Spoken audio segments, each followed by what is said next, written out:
लोग बहुत कॉमनली पूछते हैं कि सर जो बवासीर या जो पाइल्स है, क्या इसको हम बिना सर्जरी के ठीक कर सकते हैं? तो बेसिकली मैं बताऊं कि पाइल्स की 4 स्टेजेस होती हैं, 4 अवस्थाओं में हम इसको क्लिनिकली डिवाइड करते हैं।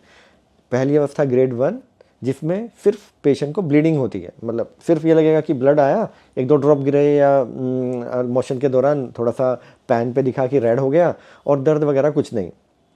ग्रेड 2 में क्या होता है, पाइल्स बाहर को आते हैं और अपने आप अंदर चले जाते हैं। पेशेंट बोलता है सर जब मोशन किया थोड़ा सा कुछ बाहर को तो प्रोलैप्स हुआ, कुछ गांठ जैसी, और अपने आप ही गायब हो गई।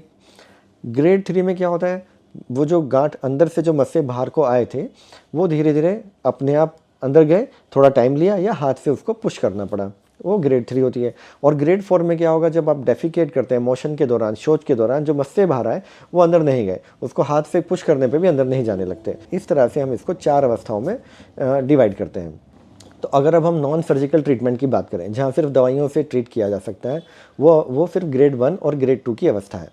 वहाँ पर सिर्फ पेशेंट को कभी कभी ब्लीडिंग होती है, थोड़ा सा कॉन्स्टिपेशन या बॉवल हैबिट इरेगुलर होती हैं, और माइल्ड सी स्वेलिंग कभी कभी महसूस होती है। इन स्टेजेस में हम मेडिसिन से इसको क्योर कर सकते हैं फॉर श्योर।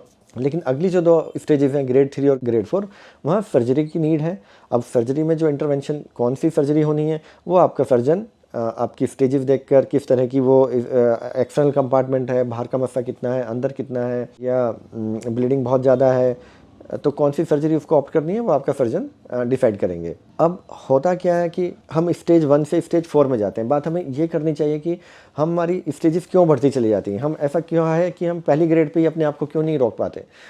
हमें पता है कि एक बीमारी अंदर है और हम उसको 4 स्टेज तक ले गए, तो हम गलती बेसिकली हमारी है, हम पेशेंट्स की है कि हम उसको ग्रेड 4 तक लेके जा रहे हैं।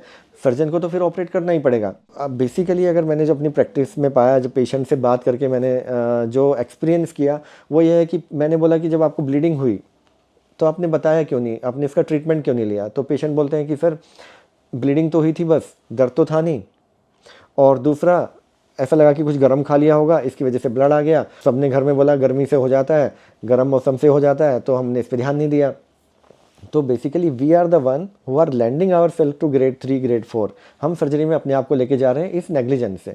तो क्योंकि जब आपको पहली बार ब्लड आया, वेदर इट इज़ पेनफुल और not, you should go for treatment. क्योंकि कहीं ना कहीं ब्लड आया तो कहीं घाव बना है, उस घाव पे कोई इन्फेक्शन भी हो सकता है जिससे आपको फिस्टुला बन सकता है, वो घाव फिशर में भी कन्वर्ट हो सकता है।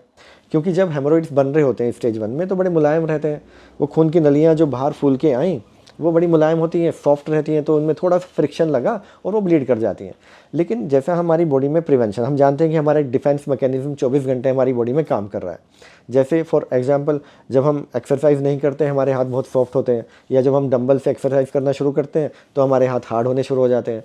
जब हम कोई गिटार प्ले करता है तो उसकी फिंगर टिप्स बहुत हार्ड हो जाती हैं, और जब हम उसको छोड़ देते हैं तो धीरे धीरे मुलायम हो जाता है। तो होता क्या है, जब फ्रिक्शन से ब्लड वेसल्स जब छिलते हैं तो वो ब्लीड करते हैं। वही स्टेज 1 है, वहाँ पर वो बनने शुरू हुए क्योंकि इतने मुलायम है, वो ब्लीड करके बता रहे हैं कि there is some problem which should be taken care of, आपको इसका ख्याल रखना है।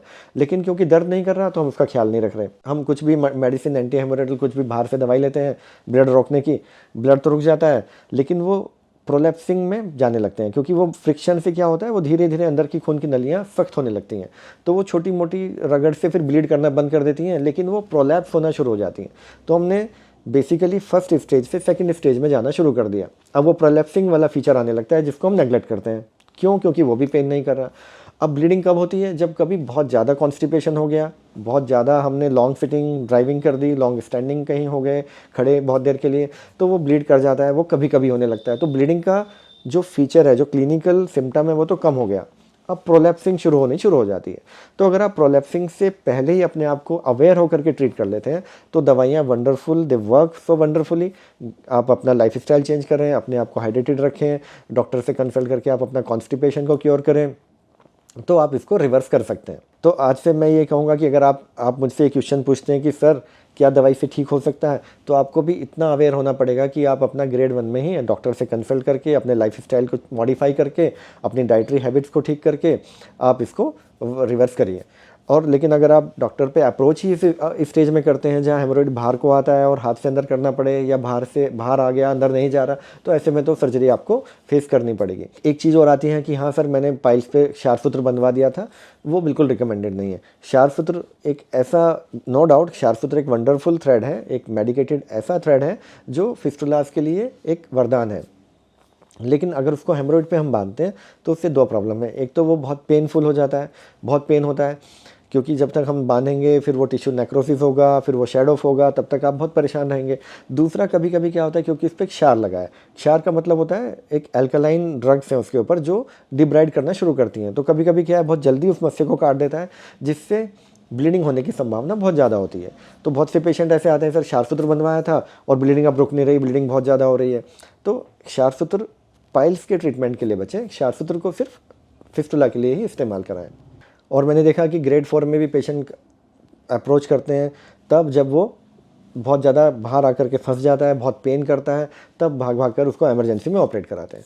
तो मेरी आपसे यही मैं उम्मीद है, मैं आशा करता हूँ कि अब आप समझ गए होंगे कि इस बीमारी को बहुत लाइटली मत लीजिए। बॉडी के जो सिग्नल्स हैं, जो बॉडी हमें हिंट दे रही है और जो मैसेजेस दे रही है, उनको सीरियसली लें और वहीं उसका इलाज करा करके अपने आप को इस बीमारी से बाहर ले आएँ। कुछ पेशेंट अगर सर्जरी वाली अवस्था में अप्रोच भी करते हैं और अगर हम सर्जरी भी करते हैं तो वो दूसरा क्वेश्चन पूछते हैं, सर दोबारा तो नहीं हो जाएगा? पाइल्स ऐसी बीमारी है जो आपके लाइफस्टाइल, आपके गलत फूड हैबिट्स की वजह से हुई है। अगर आप सर्जरी के बाद भी उसको दोबारा से अपनी लाइफ में उतारते हैं, आप उसको नहीं हटाते हैं, तो ऑब्वियसली दोबारा होने की संभावना रहती है। जैसे मैं एक एग्जांपल देके पेशेंट को समझाता भी हूँ कि मान लो एक ड्राइवर ने रैश ड्राइविंग करता है और उसकी गाड़ी कहीं एक्सीडेंट हुई, किसी भी अच्छे शोरूम में जाके उसको रिपेयर करा के आ जाए, लेकिन अगर वो गाड़ी अपनी ड्राइविंग स्किल्स को इम्प्रूव नहीं करेगा, उसी तरह रैश गाड़ी चलाएगा, तो दोबारा एक्सीडेंट हो सकता है, इस साइड नहीं तो दूसरी साइड हो सकता है। ठीक है, तो ऐसे ही अगर आप अपने हेमोरॉइड्स की सर्जरी से आप अपने आप को फ्री हेमोरॉइड से कर लेते हैं, लेकिन अपने लाइफ स्टाइल को चेंज नहीं करते हैं, वही आप बाहर का खाना, प्रोसेस्ड फूड, मैदा,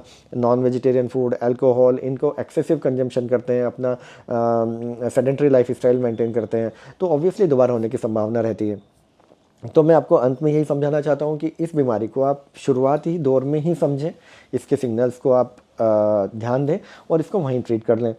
अगर आप सर्जरी भी कराते हैं तो अपना लाइफस्टाइल उसके बाद आप ठीक रखें, कभी नहीं होगा। और अगर आपको कुछ भी मदद हमसे चाहिए, आप किसी भी अवस्था के बारे में कुछ मुझसे पूछना चाहते हैं, तो नीचे दिए हुए नंबर पे आप संपर्क कर सकते हैं। हम आपकी मैक्सिमम मदद करने की कोशिश करेंगे। अपने शरीर को लेकर अवेयर रहिए, अपनी दिनचर्या, अपनी रात्रिचर्या और अपनी ऋतुचर्या को ठीक करिए, और यही आपके स्वस्थ शरीर की चाबी है। धन्यवाद। अगर ये वीडियो पसंद आई तो आप हमारे वीडियो को लाइक करिए, हमारे चैनल को सब्सक्राइब करिए और वीडियो को शेयर करना मत भूलिए।